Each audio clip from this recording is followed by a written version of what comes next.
In the city of Lagos, there lived a very beautiful young woman named Cynthia. Everyone in school knew her. She was tall, had a nice shape, and her long black hair was the most beautiful thing anyone had ever seen. It was shiny, soft, and reached all the way down her back. People said, "Cynthia is the most beautiful girl in Lagos." Boys liked her. Girls wanted to be like her. But Cynthia's beauty was not just ordinary, it was special. Her long black hair had a supernatural power. Hidden inside that hair was one gray strand, and that small strand was the source of all her beauty. Her late grandmother, Mama Gozi, had told her long ago, "My child, this gray hair is not a mistake. It is your blessing. Never cut it, and never pull it out. It carries your beauty and your youth. If you remove it, your beauty will disappear, and you will grow old." Cynthia always listened to her grandmother's warning. She lived in a hostel with her friend and roommate Teresa. Teresa was pretty too, but she often wished she could look like Cynthia. She loved Cynthia, but sometimes she was jealous of her. Sometimes she would say playfully, "Cynthia, you're too beautiful. One day, I'll find your secret." Cynthia would laugh and reply, "Teresa, even if you find it, you won't believe it." They always laughed together, but one day, something happened that changed everything. The morning it happened, one Wednesday morning, Lagos was already alive with noise. The air was full of the sound of car horns, traders shouting, and music from a nearby shop. Cynthia didn't have a morning class, so she decided to rest. She sat in her chair by the window, leaned back, and soon fell asleep. Her beautiful black hair flowed around her like a river. A few minutes later, Teresa came in, humming a song while packing her books for her lecture. She saw Cynthia sleeping and smiled. "She even looks beautiful when she's sleeping," Teresa whispered to herself. She walked closer and touched Cynthia's hair gently, as she sometimes did. But then she saw something strange. A single gray hair shining in the middle of the black ones. "Oh, so Cynthia has a gray hair," she said softly. "Let me help her remove it. She won't even notice." Without thinking twice, Teresa picked up a small pair of scissors from her makeup bag. Cut! The gray strand fell quietly to the floor. For a moment, a small breeze passed through the room even though the windows were closed. The curtain moved slightly. Teresa felt a chill but ignored it. She picked up her bag and hurried out to class. After a short while, Cynthia woke up. She stretched her arms and yawned. But something felt strange. Her body was weak. Her head felt heavy. She stood up slowly, took her bucket, and went outside to fetch water for her bath. As soon as she stepped out, the other girls at the hostel screamed, "Jesus!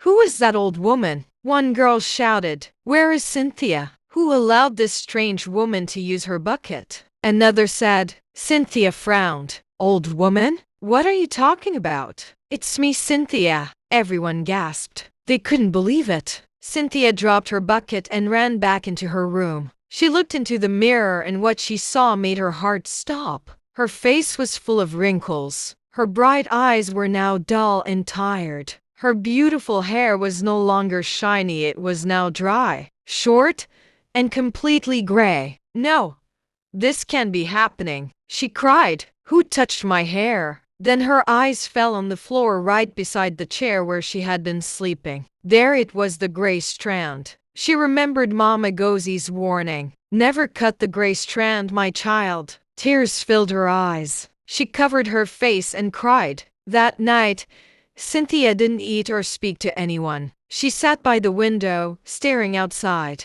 Lagos lights sparkled in the distance, but she didn't see their beauty. In the next room, Teresa lay on her bed, unable to sleep. Cynthia's cry kept replaying in her head. "I didn't mean to hurt her," she whispered. "It was just one gray hair." But deep down, she knew something very bad had begun. The next morning came quietly. The sun was already up, shining over the tall buildings of Lagos. But inside the hostel, everyone was whispering. Cynthia had not come out of her room. No one had seen her. No one dared to knock. Teresa sat on her bed, feeling sick with guilt. Her eyes were red from crying. She kept thinking, I only cut one small gray hair. How could that cause all this? Finally, she stood up and went to Cynthia's door. Cynthia, she said softly, please open the door. It's me, Teresa. There was silence. She knocked again. Please, I just want to talk. After a long moment, she heard slow footsteps. The door creaked open, and Teresa gasped. Cynthia's face was pale and wrinkled. Her eyes were tired and full of sadness. Her once beautiful hair was dull and gray. Cynthia, Teresa whispered, I'm so sorry. Cynthia looked at her for a long time. You cut it, didn't you? Teresa burst into tears. I didn't know. I just thought it was a normal gray hair. I swear I didn't mean to hurt you. Cynthia sighed. Her voice was soft but heavy. Mama Gozi warned me. She said the gray strand carried my beauty. Now it's gone, and I don't know how to get it back. She sat down slowly, holding her head in her hands. After a moment, Teresa wiped her eyes and said, Maybe there's still a way to fix it. Maybe someone can help. Cynthia looked up. Who? Teresa hesitated, then whispered, Have you heard of the woman by the water? Cynthia frowned. Who's that? There's an old woman who lives near the third mainland bridge, Teresa said. People say she helps those who've lost something important, beauty, memory, or peace. They say she talks to spirits. Cynthia's heart began to beat fast. Do you think she can help me? I don't know, Teresa said honestly, but we can try. Cynthia stood up, weak but determined. Then we go tonight. That night, when most of the hostel girls were asleep, Cynthia wrapped a scarf around her head and wore a long gown. Teresa carried a small bag with water and bread. They sneaked out quietly and took a bus toward the water. The roads were dark, the city quieter than usual, and the wind felt strange as if it was watching them. When they reached the bridge, Teresa pointed to a narrow path that led down to the shore. It was quiet except for the sound of waves. Cynthia walked slowly,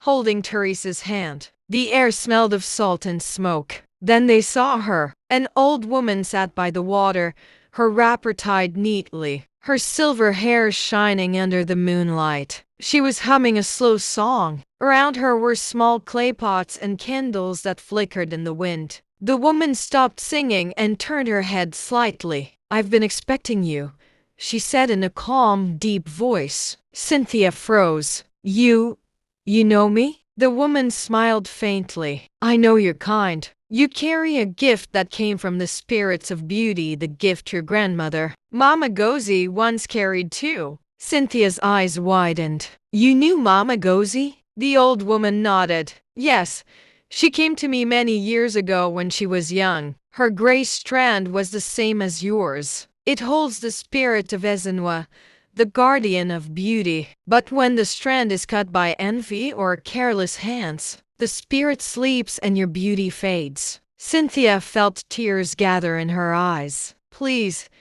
tell me how I can wake it again. The woman looked at her quietly for a long time. Then she said, To bring back what was lost, you must return what was taken. Teresa frowned. What does that mean? The woman pointed to Teresa. You cut the strand, so the curse will not lift unless you walk the path with her. You both must go to the forest of echoes, the place where the spirits of reflection dwell. There, you will find the mirror of truth.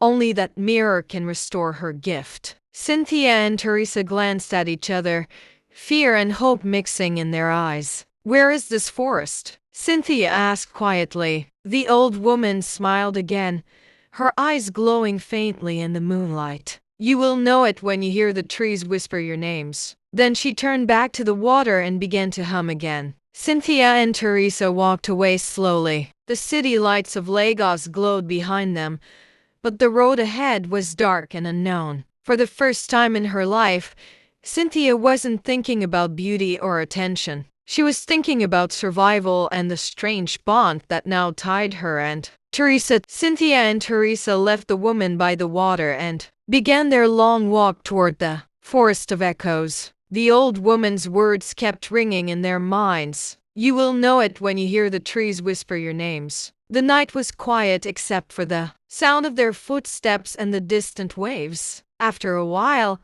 the air grew colder, and a light mist covered the path. Teresa held Cynthia's hand tightly. Cynthia, are you sure we should do this? Cynthia nodded slowly. We have to. I need to end this curse. I can't live like this anymore. They walked for what felt like hours until they came to a strange forest at the edge of the road. The trees were tall and dark, their branches twisting like hands in the air. The moment they stepped inside, the wind began to whisper. Cynthia, Teresa. Teresa froze. Did you hear that? Cynthia's voice shook. Yes. This must be the place. The deeper they went, the stranger everything became. The trees moved as if alive, and their reflections appeared in the puddles on the ground. Reflections that didn't always move the same way they did. Suddenly, they saw a bright silver light shining ahead. It was the mirror of truth. It stood in the middle of a small clearing, glowing softly like moonlight trapped in glass. Cynthia stepped closer. The mirror showed her old self young, beautiful, and full of life. Tears filled her eyes. Please, she whispered, give me back what I lost. The forest went silent. The mirror shimmered, and then a voice spoke. The same calm voice that once belonged to the woman by the water. Beauty is not only in the face, but in the heart that carries it. To return your gift, the one who broke it must make a sacrifice. Cynthia turned to Teresa, who was already shaking. Sacrifice? She repeated softly. What kind of sacrifice? The ground beneath them began to tremble. The air grew heavy. The voice spoke again. Life for life. One must remain in the forest so the other may walk free. Cynthia's heart stopped. No, there must be another way. But Teresa knew. She looked at Cynthia, her friend, her victim, and the person she had wronged. Tears rolled down her cheeks. Cynthia, she said quietly, this is my fault. I took what was yours. Maybe this is how I can make it right. Cynthia grabbed her hands. No, Teresa, I forgive you. We'll find another way. Please let us go back home. I don't want anything to happen to us.